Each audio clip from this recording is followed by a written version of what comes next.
Assalamualaikum warahmatullahi wabarakatuh. Halo pemirsa dimanapun kalian berada, salam sejahtera untuk kita semua. Semoga kita semua dalam keadaan sehat dan tetap dalam lindungannya. Kali ini saya akan membawakan cerita inspiratif dan menarik yang sayang untuk dilewatkan. Semoga kisah ini bisa memberikan manfaat dan pelajaran untuk kita semua.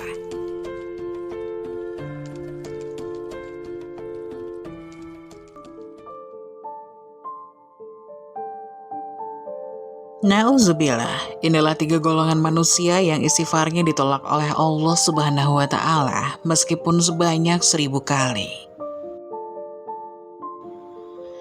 Sebagian hamba Allah yang lemah, tentunya manusia, tidak pernah luput melakukan dosa kepada Allah Subhanahu wa Ta'ala. Namun meskipun begitu, ketahuilah bahwa Allah Subhanahu wa Ta'ala itu Maha Pemurah dan Maha Pengampun. Allah akan mengampuni segala dosa apabila kita bertaubat kepada Allah dan kembali ke jalan Allah Subhanahu wa Ta'ala. Namun ada beberapa macam orang yang ditolak istighfarnya oleh Allah Subhanahu wa Ta'ala. Walaupun ribuan kali ia membaca istighfar, tidaklah bermanfaat. Lantas orang seperti apa yang istighfarnya ditolak oleh Allah? Berikut beberapa macam orang yang istighfarnya ditolak oleh Allah Subhanahu wa Ta'ala. Sebagian ulama mengatakan inilah 3 orang yang istighfarnya ditolak oleh Allah Subhanahu wa Ta'ala. 1. Seorang laki-laki yang memiliki perempuan simpanan zina. Seorang laki-laki yang seperti ini, begitu ia selesai melakukan perzinahan, kemudian ia mengatakan Astaghfirullahaladzim kepada Allah. Aku meminta ampun kepada Allah. Namun Allah berkata, berpalinglah engkau dari perempuan itu, jangan pelihara lagi, maka akan aku ampuni dosamu. Selama ia masih berhubungan dengan perempuan itu, maka Allah tidak akan mengampuni, dan maka sia-sialah istighfarnya. Kedua, seseorang yang di sisinya ada harta haram. Ia mengucapkan istighfar 100 kali sehari, tapi ia memakan harta haram itu dan memakan makanan dari harta haram. Allah pun berkata, kembalikan harta haram itu dan jauhilah harta haram itu, maka aku ampuni dosamu. Dan bila mana ia tidak mengembalikan, maka Allah tidak akan mengampuni dosa orang tersebut. Ketiga, seseorang yang berpakaian dengan pakaian yang tidak disukai oleh Allah Subhanahu wa Ta'ala. Orang yang seperti ini meskipun beristighfar setiap hari, namun masih menggunakan pakaian yang tidak disukai Allah, maka istighfarnya tidak akan diterima oleh Allah Subhanahu wa Ta'ala. Seperti contoh perhiasan dari emas dilarang digunakan oleh laki-laki. Itulah 3 golongan manusia yang istighfarnya ditolak oleh Allah Subhanahu wa Ta'ala. Semoga kita tidak termasuk salah satunya. Namun ada pun 4 waktu yang dilarang membaca ayat kursi. Semua ayat Al-Quran memiliki keutamaan dan manfaat bagi orang yang secara rutin mengamalkannya, termasuk ayat kursi. Ayat kursi merupakan surah Al-Baqarah ayat 255. Dalam sebuah riwayat dijelaskan bahwa ayat ini merupakan ayat yang paling agung dalam Al-Quran. Sebutan lain selain ayat kursi yaitu Azamul ayat, Sayyidatu ayal Quran, Afdolu ayal Quran, Ashrafu ayal Quran. Namun nama-nama ini tidak mengubah makna dan keutamaannya. Meski begitu, ada beberapa waktu dan keadaan di mana ayat kursi tidak boleh dibaca, bahkan jika tetap melakukannya bisa menjadi dosa. Lantas kapan waktu terlarang membaca ayat kursi? Semuanya akan dijelaskan dalam video berikut. Berikut 4 waktu terlarang untuk membaca ayat kursi atau Al-Quran. Pertama, waktu ruku dan sujud dalam sholat. Rasulullah SAW melarang untuk membaca ayat kursi saat ruku dan sujud ketika sedang sholat. Hal ini sesuai dengan hadis yang diriwayatkan oleh Muslim. Rasulullah melarang membaca Al-Quran saat ruku dan sujud. Hadis riwayat Muslim. Ayat kursi merupakan bagian dari Al-Quran dan termasuk sebagai ayat yang tak boleh dibaca ketika ruku dan sujud. Kedua, saat di toilet atau kamar mandi.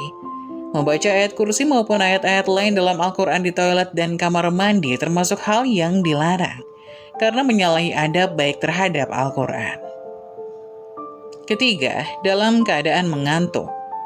Imam Nawawi rahimahullah mengatakan bahwa makruh hukumnya membaca Al-Quran meski hanya ayat kursi saat sedang mengantuk. Hal ini bertujuan untuk menghindari salah baca yang bisa merusak atau merubah isi bacaan dari ayat tersebut.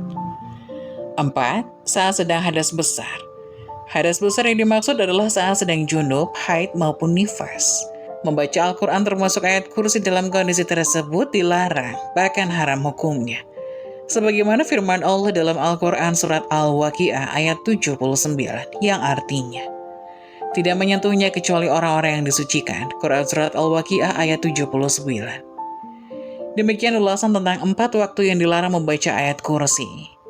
Semoga bermanfaat dan menambah wawasan keislamanmu. Selain itu, inilah 3 waktu terbaik membaca ayat kursi. Raih fadilahnya yang luar biasa. Ayat kursi tidak lain adalah surat Al-Baqarah ayat 255. Memiliki keutamaan yang luar biasa berpangkal dari kandungan maknanya. Ayat kursi merupakan salah satu ayat yang paling sering dilantunkan. Tak sedikit pula yang akhirnya menjadikan ayat kursi sebagai ayat favorit. Ayat kursi tidak lain adalah surat Al-Baqarah ayat 255 ini memiliki keutamaan luar biasa. Ia berisi penjelasan kalimat tauhid yang darinya terumus pendirian dan pegangan seorang muslim, sehingga berani menghadapi segala tantangan hidup. Itulah beberapa alasan mengapa ayat kursi cukup sering dibaca oleh umat Islam.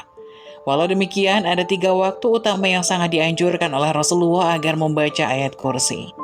Berikut adalah waktu-waktu yang tepat membaca ayat kursi dan raih fadilahnya. Pertama, ketika pagi dan petang. Mereka yang senantiasa mengamalkan ayat kursi pada pagi dan petang akan mendapat perlindungan oleh Allah Subhanahu wa Ta'ala dari gangguan apapun. Dari sahabat Ubay bin Ka'ab, Nabi berkata, siapa yang membacanya ketika petang, maka ia akan dilindungi oleh Allah dari berbagai macam gangguan hingga pagi. Siapa yang membacanya ketika pagi, maka ia akan dilindungi hingga petang. Hadis riwayat Al-Hakim. Kedua, sebelum tidur. Ketika seorang hamba tidur, maka rentan baginya diganggu oleh jin dan setan. Untuk itu seorang hamba hendaknya rutin membaca ayat kursi saat ia hendak tidur. Dengan demikian, maka Allah akan melindunginya dari jin dan setan. Hal ini disampaikan oleh Rasulullah ketika sahabat Abu Hurairah mengadu padanya bahwa seseorang telah mengajarkan ayat kursi. Abu Hurairah menjawab, "Wahai Rasulullah, ia mengaku bahwa ia mengajarkan satu kalimat yang Allah beri manfaat padaku jika membacanya, sehingga aku pun melepaskan dirinya." Apa kalimat tersebut? Abu Hurairah menjawabnya, ia mengatakan padaku, jika aku hendak pergi tidur di ranjang, hendaklah membaca ayat kursi hingga selesai, yaitu bacaan Allahu la ilaha illa huwal hayyul qayyum. Lalu ia mengatakan padaku bahwa Allah akan senantiasa menjagaku dan setan pun tidak akan mendekatiku hingga pagi hari, dan para sahabat lebih semangat dalam melakukan kebaikan. Nabi pun bersabda, adapun dia kala itu berkata benar, namun asalnya dia pendusta. Engkau tahu siapa yang bercakap denganmu sampai 3 malam itu, wahai Abu Hurairah? Tidak, jawab Abu Hurairah. Nabi SAW berkata, dia adalah setan. Hadis riwayat Bukhari. Ketiga, setelah sholat 5 waktu. Mereka yang merutinkan membaca ayat kursi setelah sholat 5 waktu juga akan diberi kemudahan ketika masuk surga kelak. Dari Abu Umamah radhiyallahu anhu, ia berkata bahwa Rasulullah SAW bersabda, siapa membaca ayat kursi setiap selesai sholat, tidak ada yang menghalanginya masuk surga selain kematian. Hadis riwayat An-Nasa'i. Semoga penjelasan tadi dapat memberikan hikmah dan manfaat untuk penonton semuanya. Jangan lupa like, subscribe video ini agar tidak ketinggalan info-info bermanfaat selanjutnya. Sekian dari kami, terima kasih. Wassalamualaikum warahmatullahi wabarakatuh.